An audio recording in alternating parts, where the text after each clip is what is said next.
नमः संस्कृता साथियों, मैं पुष्पा यादव आप सभी साथियों का अपने चैनल लक्ष्य संस्कृतम में हार्दिक स्वागत करती हूँ। साथियों, हम अध्ययन कर रहे थे डॉक्टर बाबूराम सक्सेना की पुस्तक संस्कृत व्याकरण प्रवेशिका के आधार पर संधि प्रकरण। संधि प्रकरण का साथियों हम क्रमशः अध्ययन कर रहे थे, जिसमें स्वर संधि, व्यंजन संधि, स्वर और व्यंजन संधियों को साथियों हम पढ़ा चुके हैं। व्यंजन संधि हमारी समाप्त हो चुकी है। अब हम आगे की जो संधि हमारी विसर्ग संधि है, हम उस विसर्ग संधि का अध्ययन करेंगे। तो आइए साथियों चलते हैं आज हम विसर्ग संधि में। तो विसर्ग संधि का जो पहला सूत्र हमारा है वो क्या है? सस जुसो रू। तो विसर्ग संधि पढ़ने से पहले साथियों आप संस्कृत व्याकरण प्रवेशिका की पृष्ठ संख्या 59 को खोल लीजिए और अपने कॉपी और पेन को भी लेके बैठ जाइए, क्योंकि संधि को हम जैसे पढ़ा रहे हैं आप उसको वैसे ही क्रम से नोट्स में अपने उतारते जाइए उदाहरण सहित। तो बहुत आसानी से, बड़े आसान तरीके से आपको सारी संधियां समझ में आ जाएंगी और सारी संधि जो है याद हो जाएंगी। तो सबसे आसान संधि विसर्ग संधि है। तो आइए हम आज इसका अध्ययन करते हैं, चलते हैं। तो विसर्ग संधि में साथियों हमारा पहला सूत्र है सस जुसो रू। सस जुसो रू क्या कहता है? सस जुसो रू कहता है सस के सा और सजुस के सा का रू आदेश हो जाता है। सा और सजुस के सा का रू आदेश।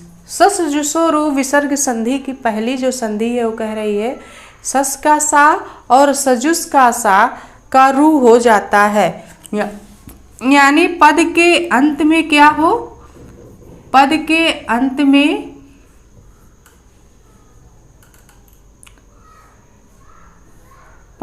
अंत में दंत सा हो और क्या हो? सजुस का सा हो। सजुस, सजुस शब्द है, सजुस का क्या हो? मूर्धन्य सा हो तो क्या हो जाता है? तो सा, पद के अंत में सा और सजुस के सा का सा के लिखेंगे। सा के स्थान पर रू आदेश। रू का मतलब रा, रा आदेश। रू आदेश हो जाता है।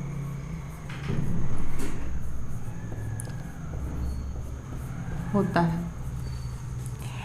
सस जुसो रू हमारा कह रहा है कि पद के अंत में क्या हो? दंत सा हो और सजुस शब्द का मूर्धन्य सा हो तो उसके स्थान पर रू हो जाता है।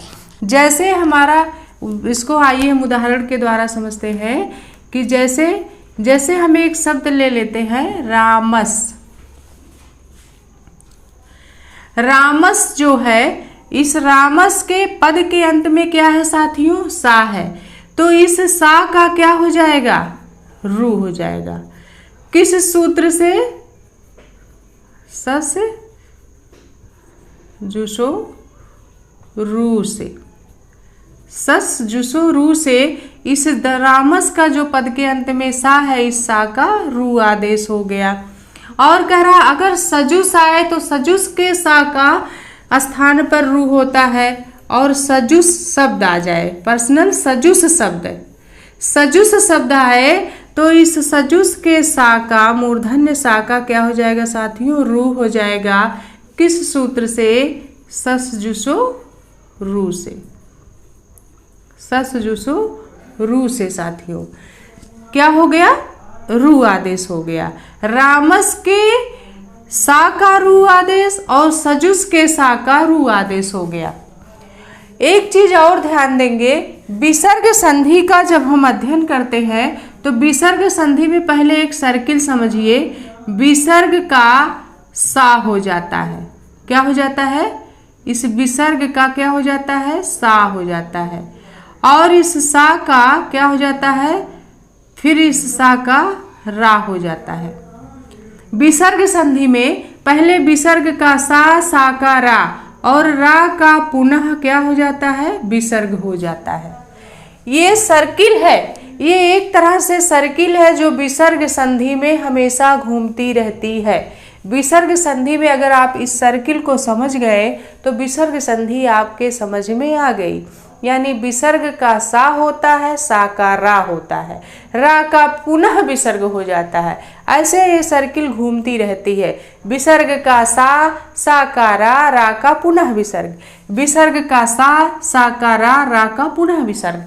विसर्ग संधि में यही चीज हमेशा चलेगी।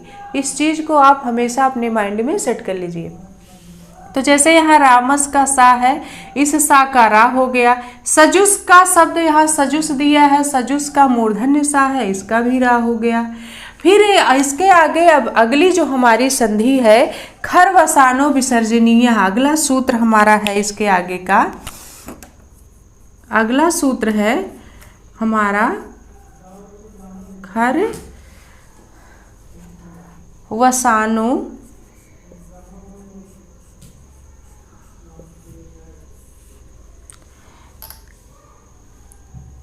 अगला सूत्र हमारा है खरा वसानयो विसर्जनीय है। खरा वसानयो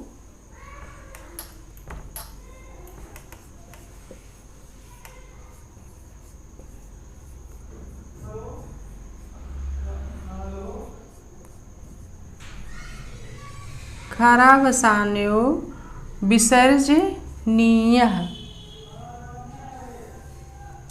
ये सूत्र हमारा है। अगला सूत्र हमारा है खरा वसानो विसर्जनीय। खरा वसानो विसर्जनीय सूत्र कहता है कि खर प्रत्याहार का वर्ण हो अथवा क्या हो, अवसान हो। अवसान का मतलब होता है कि विसर्ग के बाद फिर से लिखते हैं, विसर्ग हो, विसर्ग के बाद क्या हो, खर प्रत्याहार का कोई वर्ण हो, उसके बाद क्या हो, अवसान हो। अवसान का मतलब समाप्त, खर प्रत्याहार का कोई वर्ण हो अथवा ना हो। अवसान का मतलब ना होना, खर प्रत्याहार का कोई वर्ण हो अथवा ना हो तो विसर्ग का क्या होता है,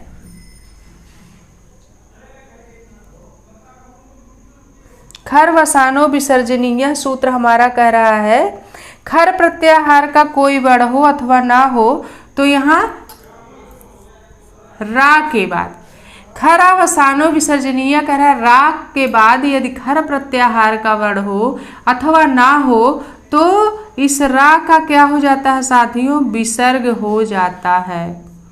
क्या हो जाता है, विसर्ग हो जाता है। विसर्ग संधि वैसे आप लोग पढ़े भी होंगे, फिर भी हमारे साथ आइए मिलके हम एक बार पुनः अध्ययन कर लेते हैं विसर्ग संधि का। तो विसर्ग संधि में जो सूत्र हमारा पहला है सजुसो रू कहता है कि पद के अंत में सा हो और सजुस का मूर्धन्य सा हो तो उसके स्थान पे रू होता है। जैसे हमने शब्द लिया रामस, रामस एक पद है, पद के अंत में सा आया है दंत, तो इस दंत सा का रू हो गया सजुसो रू से, और सजुस के मूर्धन्य सा का भी क्या हो गया है साथियों, सजुस के मूर्धन्य सा का भी रू आदेश हो गया है। किस सूत्र से, सजुसो रू से। जब यह इतना नियम लग गया कि सस का सा का रू हो गया और सजुस के सा का रू, रू का मतलब रा होता है, रू में जो ऊ है उसका उपदेशे अज अनुनासिक इतः से इत संज्ञा हो जाती है तो केवल रा ही बचता है। क्या बचता है, तो केवल रा बच जाता है, केवल रा बच जाता है। तो जैसे जब इस रामस का सा का रू हो गया साथियों तो हमारा शब्द क्या बन गया, रामर, रामर बन गया। और सजुस के सा का रू हो गया तो ये हमारा शब्द क्या बन गया, सजुर, सजुर बन गया। रामस के सा का रू हुआ तो रामर बना, सजुस के सा का रू हुआ तो सजुर बन गया। किस सूत्र से? ससजुसो रू सूत्र से। इस रू के रा का जो ऊ है उसकी इतसंज्ञा सूत्र कर देता है। एक सूत्र है उपदेशे अज अनुनासिक इतः से, तो केवल रा बचता है, तो रामर बनता है और सजुर बन जाता है। जब इतना नियम लगा साथियों, तो आगे अब दूसरा सूत्र हमारा जो इसमें है खरवसानो विसर्जनीय है। खरवसानो विसर्जनीय कह रहा है रा के बाद जब ससजुसो रू से रा हो गया, तो इस रा के बाद अगर खर प्रत्याहार का कोई वर्ण आता है अवसान, और अगर नहीं भी आता है तो उस रा का विसर्ग हो जाता है। इस रा का क्या हो जाता है? विसर्ग। अब साथियों हम देखेंगे खर प्रत्याहार में कितने वर्ण होते हैं। हर वर्ग का पहला और दूसरा वर्ण और ऊष्म वर्ण साथियों खर प्रत्याहार में आता है। यानी खफ छठत चटतौ कपय सससर, सससर के रा तक खर प्रत्याहार का वर्ण आता है। यानी हर वर्ग का पहला और दूसरा वर्ण आता है और ऊष्म वर्ण आता है खर प्रत्याहार में। तो विसर्ग खरावसानो विसर्जनीय कह रहा है पद के अंत में रा के बाद खर प्रत्याहार का वर्ण आए अथवा ना आए, अवसान हो यानी ना हो, तो इस रा का क्या हो जाता है? विसर्ग हो जाता है। जैसे इसके अंतर्गत उदाहरण है, जैसे इस उदाहरण क्या है कि जैसे हमने अभी यहाँ रामस का क्या हो गया है? रामर। तो जैसे हमारा शब्द क्या है? रामस। रामस है, इस रामस का क्या हो गया? इस सा का क्या हो गया? रा हो गया। तो ये हमारा शब्द क्या बन गया साथियों? रामर बन गया। रामर बन गया। और इस रामर के रा, अब ये रा आया है, रामर का रा का विसर्ग कौन सा सूत्र कर रहा है साथियों? खरवसानो विसर्जनीय। खरावसानयो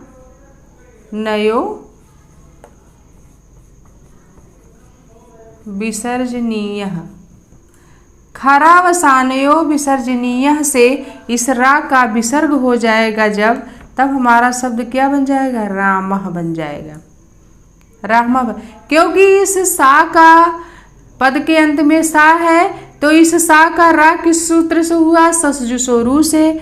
जब ये रा होके रामर बन गया, यही रामर शब्द जब ये रामर बन गया, तो रामर खरावसानो विसर्जनीय कह रहा है कि पद के अंत में रा के बाद यदि खर प्रत्याहार का वर्ण हो अथवा ना हो, अवसान हो, तो रा का विसर्ग हो जाता है। तो रा के बाद कोई वर्ण नहीं है, रामर शब्द के बाद कोई वर्ण नहीं है साथियों, इसलिए इस रा का क्या हो गया है? विसर्ग हो गया है। तो शब्द हमारा क्या बन गया? रामः बन गया।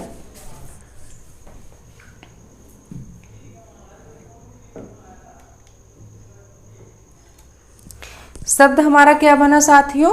रामः बना।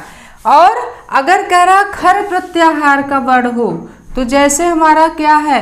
रामस शब्द है, रामस धन पठति ले लेते हैं, रामस धन पठति। तो रामस का जो सा है, इस सा का रा आदेश हो जाएगा किस सूत्र से? किस सूत्र से? ससजुसो रू से। ससजुसो रू से क्या हो जाएगा?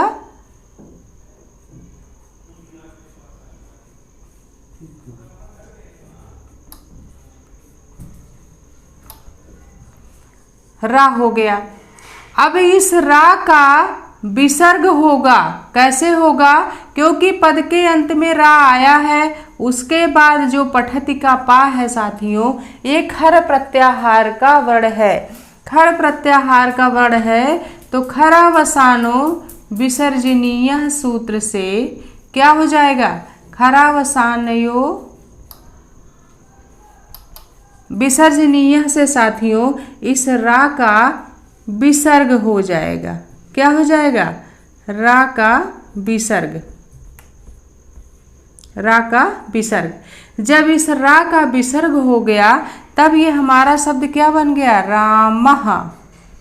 रामर के जगह क्या बना? रामः बना, और पठति आगे जोड़ देंगे, तो क्या शब्द बना? रामः पठति। क्या बन गया हमारा? रामः पठति बन गया। इसमें रामस में सा का ससजुसो रू से रा हो गया। फिर पद के अंत में रामर शब्द हमारा बना, तो रामर में पद के अंत में रा आया है, तो खरावसानो विसर्जनीय कह रहा है कि पद के अंत में रा के बाद यदि खर प्रत्याहार का वर्ण आए अथवा अवसान आए तो ना का क्या हो जाता है, रा का विसर्ग हो जाता है। तो यहाँ रामस का रामर हुआ, फिर रामर पद के अंत में रा है, उसके बाद यहाँ खर प्रत्याहार का कोई वर्ण नहीं है, अवसान है साथियों। अवसान होने के कारण इस रा का विसर्ग होके शब्द हमारा रामः बना। अब अगर खर प्रत्याहार का वर्ण हो तब क्या होगा, तो जैसे रामस धन पठति, रामस में सा का पहले तो रा हो गया, किस सूत्र से, ससजुसोरू से, फिर रा होके शब्द हमारा बना रामर। जब रामर शब्द हमारा बना तो पद के अंत में रा है, उसके बाद पा हमारा खर प्रत्याहार का वर्ण है, इसलिए खर वसानयो विसर्जनीय से इस रा का विसर्ग हो गया। और जब रा का विसर्ग हो गया तो शब्द हमारा रामर के स्थान पे रामः बन गया और पठति जुड़ गया, तो रामः पठति हो गया। इतना आ गया सूत्र समझ में। यानी पहले सा का रा हो गया, सा का पहले क्या हुआ, में रा हुआ, फिर रा का क्या हो गया साथियों, विसर्ग हो गया। सा का रा हुआ, रा का विसर्ग हुआ। यही हम कह रहे हैं कि विसर्ग संधि में सर्किल आपको समझना होगा। चाहे सा का रा करिए, पहले सा का रा करिए, फिर रा का क्या कर देंगे, विसर्ग, फिर विसर्ग का सा। ये सर्किल चाहे ऐसे चलाइए, चाहे विसर्ग का सा का रा का फिर विसर्ग, तो विसर्ग संधि में आपको ये सर्किल समझना होगा। तो पहले सा का रा हुआ, ससजुसोरू से, रामर्स का रामर बन गया और सजुस का सजुर हो गया। फिर इस रा का विस्खर वसानो विसर्जनीय सूत्र आया और इस रा का क्या कर दिया, विसर्ग कर दिया। इस रा का विसर्ग कर दिया तो शब्द हमारा बना रामः। और खरवसानो विसर्जनीय सूत्र क्या कहता है कि पद के अंत में अगर रा है, रा के बाद खर प्रत्याहार या कहिए विसर्ग, सा के स्थान पे आदिष्ट रा के बाद खर प्रत्याहार का वर्ण हो अथवा ना हो तो रा का विसर्ग हो जाता है। तो जैसे रामस पठति में रामस के सा का रा हुआ ससजुसोरू से, फिर रा का विसर्ग हो गया खरवसानयो विसर्जनीय से और हमारा शब्द साथियों बन गया रामः पठति। और अगर सजुस के रा का हम भी यहाँ विसर्ग कर दें तो सजुस के इस रा का खरवसानो विसर्जनीय का अगर हम यहाँ नियम लगा देंगे तो ये रा विसर्ग होके हमारा क्या बन जाएगा, सजुह शब्द बनेगा। क्या बन जाएगा, सजुह। सजुस का रू फिर रा का विसर्ग। अब ये विसर्ग संधि का नियम चल रहा है ना, सा का रा का विसर्ग, विसर्ग का फिर सा हो जाएगा, फिर सा का रा का विसर्ग। ऐसे विसर्ग संधि में नियम चलता रहता है। अब हमारा अगला सूत्र है साथियों, अगला सूत्र हमारा है विसर्जनीय सा।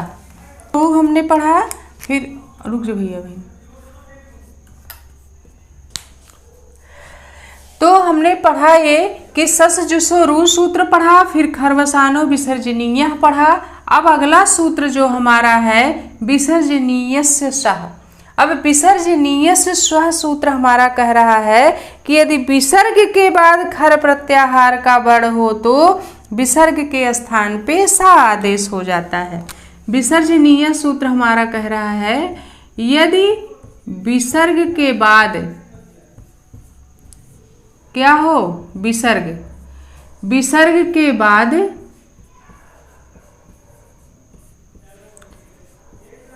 खर प्रत्याहार का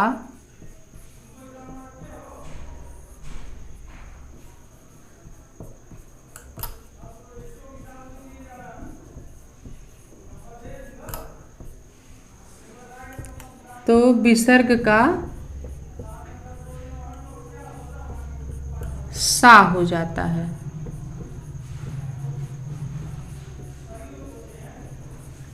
विसर्ग का क्या हो जाता है, सा हो जाता है। जैसे हमने ये सर्किल समझाई थी अभी कि विसर्ग का क्या हो जाता है, सा का रा का पुनः विसर्ग, यानी विसर्ग का सा का रा का पुनः विसर्ग। अब ध्यान देने की बात यह है, जब ये सर्किल आप समझ जाएंगे साथियों तो आपको विसर्ग संधि समझ में आ जाएगी। अब हमने इसमें पढ़ाया था कि जैसे रामस के सा का रा हो गया तो क्या बन गया, रामर बन गया। फिर रामर के रा का खरवसानु विसर्जनीय से विसर्ग होके रामह बन गया। रामस का सा है, सस का सा आया है तो इस सा का रा कर दिया ससजुसोरु, फिर इस रा का विसर्ग कर दिया खरवसान्यो विसर्जनीय, जो हमने अभी पढ़ाया है। और उसी तरह से सजुस शब्द आया था, सजुस का जो ये मूर्धन्य सा है, इस सा का रा करेगा ससजुसोरु से तो ये हो जाएगा सजुर, फिर इस रा का विसर्ग होके हमारा शब्द बन जाएगा सजुहु। इस रा का विसर्ग करने वाला सूत्र कौन है, खरवसानयोः विसर्जनीय। अब उसके बाद अगला सूत्र आया कि यदि विसर्ग के बाद खर प्रत्याहार का वर्ण हो तो विसर्ग का सा हो जाता है। यानी जब ये सस के सा का रा का विसर्ग हो गया तो अब विसर्ग के बाद अगर खर प्रत्याहार का वर्ण आए तो विसर्ग का क्या होगा, तो विसर्ग का सा हो जाएगा। यही सर्किल तो चल रही है। तो जैसे हमारा यहाँ उदाहरण से हम समझा रहे हैं, जैसे उदाहरण इसमें दिया है, हरि ही चरति, हरि ही धन चरति। हरि ही चरति में अब क्या है, पद के अंत में विसर्ग है, पद के अंत में क्या है, विसर्ग है।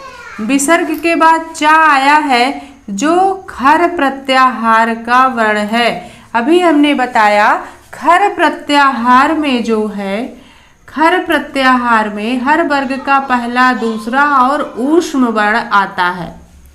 तो ये चा हर वर्ग का पहला वर्ण है जो खर प्रत्याहार का वर्ण है। तो सूत्र कह रहा है कि विसर्ग के बाद खर का प्रत्याहार का वर्ण आता है तो विसर्ग का क्या हो जाता है साथियों, सा हो जाता है। किस सूत्र से, विसर्जनीय साह से, विसर्जनीयस्य साह से, विसर्जनीयस्य साह से क्या हो गया, इस सा विसर्ग का सा हो गया। जब इस विसर्ग का सा हो गया साथियों तो ये हमारा शब्द क्या बन गया, हरिस बन गया। हरिस, हरिस धन चरति। अब हरिस धन चरति में जब हम संधि करेंगे तो ये हमारी संधि क्या हो जाएगी, हरिस चरति। लेकिन अभी यहाँ एक सूत्र और लग जाएगा। हरिस चरति में ये सा कौन है, दंत सा है, उसके बाद चा आया है। यहाँ एक संधि व्यंजन संधि का नियम लगेगा, क्योंकि विसर्ग संधि में व्यंजन संधि का नियम लगता है। तो विसर्ग संधि में, हरिस चरति में व्यंजन संधि का एक सूत्र है अच्युत संधि। एक संधि क्या है, अच्युत संधि। अच्युत संधि का नियम यहाँ लगेगा। तो अच्युत संधि साथियों हमारा क्या कहता है, हमने इसके पहले पढ़ाया भी है व्यंजन संधि में। अच्युत संधि कहता है यदि दंत सा के बाद ता आए और उसके बाद दंत सा और ता के बाद मूर्धन्य सा आए और क्या आ जाए, दंत सा और ता के बाद तालव्य सा और चा आए तो दंत सा का तालव्य सा और क्या हो जाता है, ता वर्ग का चा वर्ग हो जाता है। तो यहाँ हमारा हरिस का जो सा है साथियों, ये दंत सा है, उसके बाद चा वर्ग आया है। तो यहाँ अच्युत संधि का नियम लग के इस दंत सा का तालव्य सा हो जाएगा। इस दंत सा का क्या हो गया, तालव्य सा हो गया। तब ये हमारा शब्द क्या बन जाएगा,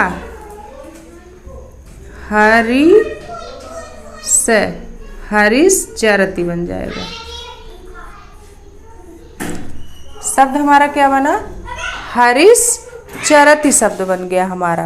यहाँ तालव्य सा का दंत सा का तालव्य सा च्युत संधि का नियम स्तोष चुनाश्चुम का नियम लगा और हमारा शब्द बन गया हरिश्चरति। इसी तरह से एक उदाहरण और दिया है। अगला उदाहरण है हमारा रामः धन टंकारयति दिया है, टंकारयति।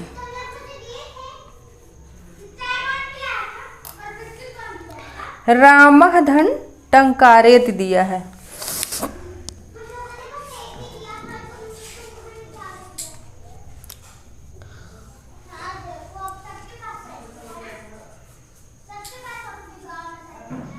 रामः धन टंकारयति में साथियों हम देखेंगे इस रामः धन टंकारयति का क्या हो जाएगा।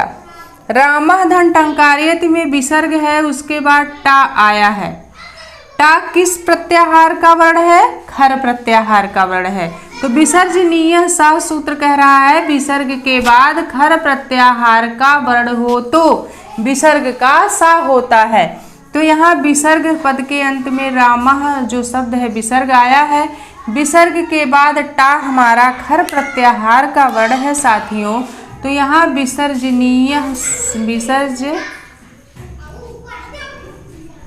नियस्य सह सूत्र का जब हम नियम लगाएंगे साथियों तो इस विसर्ग का क्या हो जाएगा, सा हो जाएगा। जब विसर्ग हमारा सा हो गया तो ये हमारा शब्द क्या बन गया, राम रामस हो गया धन टंकारयति टंकारयति रामस टंकारयति, क्योंकि विसर्ग का सा हो गया तो रामस टंकारयति बना। अब इस सा का साथियों क्या हो जाएगा, टा वर्ण है तो यहाँ अष्टुत्व संधि का नियम लग के इस मूर्धन्य दंत सा का मूर्धन्य सा हो जाएगा। दंत सा का क्या हो जाएगा, मूर्धन्य सा। हमने अष्टुत्व संधि व्यंजन संधि में पढ़ाया है कि दंत सा और ता वर्ग के बाद यदि मूर्धन्य सा और टा वर्ग आए तो दंत सा अगर है तो उसका मूर्धन्य सा हो जाएगा और ता वर्ग का टा वर्ग हो जाएगा।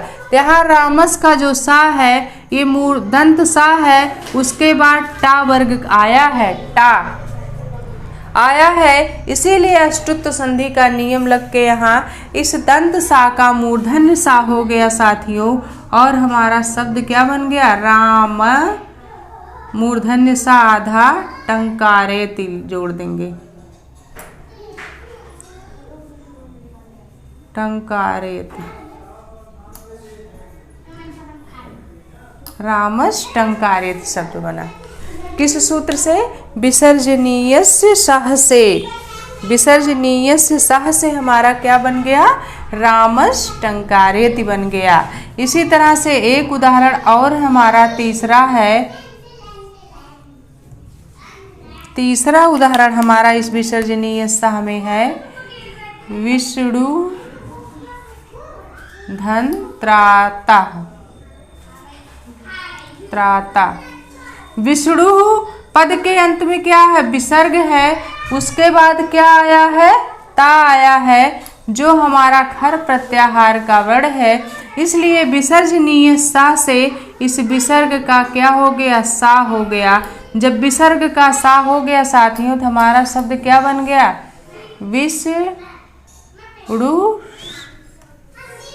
विष्णुस्त्राता।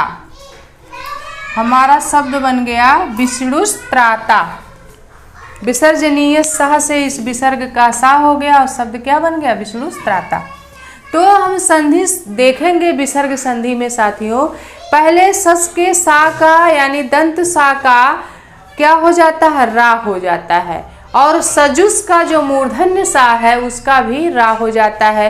तो सस का सा का रा हो गया तो क्या हो गया, जैसे रामस शब्द आया तो रामस के सा का रा हो के रामर हो गया। फिर रा का क्या हो गया, खरवसानयोः विसर्जनीयः से विसर्ग हो गया तो रामः बन गया।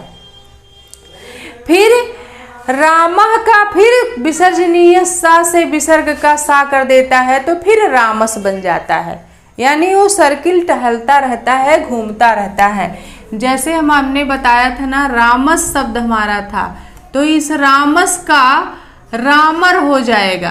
क्या हो जाएगा? रामर हो जाएगा। सस जुसो रू का जब नियम लगेगा तो सा का रा हो जाएगा। फिर जब सा का रा हो गया साथियों, तो फिर रा का विसर्ग कर रहा है कौन सा सूत्र? खरावसानयोः विसर्जनीयः से, तो रा का विसर्ग होके रामः बना। फिर इस विसर्ग का विसर्जनीय सा से जब हम संधि लगाएंगे तो सा हो जाएगा, विसर्ग का सा होके फिर रामस बन गया। अब समझ में आया? यानी विसर्ग संधि में सर्किल हमेशा चलती रहती है। विसर्ग का सा का रा, विसर्ग का सा का रा।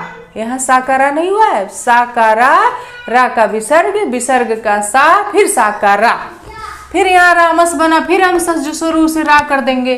तो एक सर्किल चलती रहती है विसर्ग संधि में। तो उसी तरह से पहले हमने सा का रा कर दिया, कौन सा सूत्र? सजुसुरु से। फिर रा का विसर्ग करता है कौन सा सूत्र? खरवसानयोः विसर्जनीयः। फिर इस रा का क्या कर देता है? विसर्ग करता है खरवसानयोः विसर्जनीयः। फिर विसर्ग का सा करने वाला सूत्र हमारा है विसर्जनीयस्य सः। विसर्जनीयस्य सः कहता है विसर्ग के बाद खर प्रत्याहार का वर्ण हो तो विसर्ग का सा हो जाता है। जैसे उदाहरण है इसमें, हरिः धन चरति। हरि में विसर्ग है और इस विसर्ग का सा हो गया क्योंकि इसके आगे खर प्रत्याहार का वर्ण है, तो विसर्ग का सा होके हरिश्चरति हो गया। फिर यहाँ श्रुत संधि का नियम लग के हरिश्चरति शब्द बन गया। फिर रामः धन टंकार्यति में भी विसर्ग का सा कर दिया, कौन सा सूत्र? विसर्जनीयस्य सा, और रामस टंकार्यति बना। फिर रामस का अष्टुत संधि का नियम लग के दंत सा का मूर्धन्य सा हो गया साथियों, और हमारा शब्द क्या बन गया? रामस टंकारयति। तो इतना समझ में आपको आ गया होगा साथियों। जितना हम आज पढ़ाए हैं इसको आप अपने नोट्स में लिखिए, उदाहरण सहित लिखिए और प्रैक्टिस करिए कि देखिए आपके समझ में आया कि नहीं।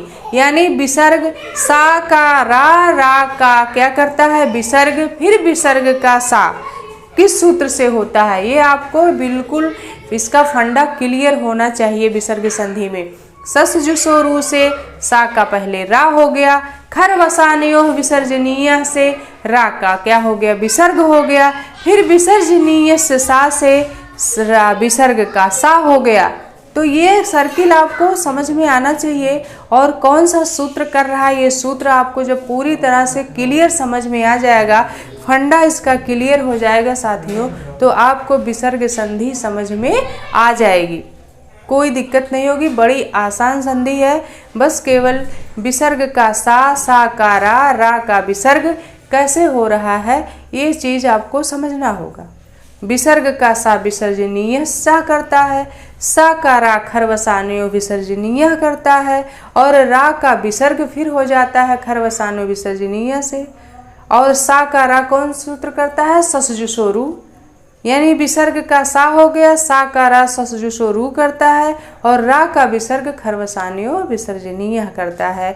विसर्ग संधि में यही नियम चलता रहता है। जब इस चीज़ को आप समझ में जाएंगे साथियों, तो आपको विसर्ग संधि बिल्कुल समझ में आ जाएगी। बड़ी आसान संधि है, बड़े धैर्य से पढ़िए, बिल्कुल मत घबराइए, बहुत ही आसानी से आपके समझ में आ जाएगी।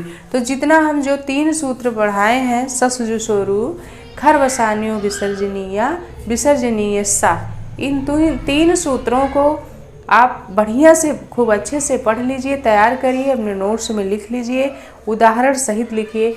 फिर हम इसके आगे का सूत्र साथियों अगली क्लास में पढ़ाएंगे। आज की क्लास हम यहीं ख़त्म करते हैं साथियों। तब तक के लिए नमः संस्कृताय। फिर हम आपसे अगली क्लास में मिलेंगे।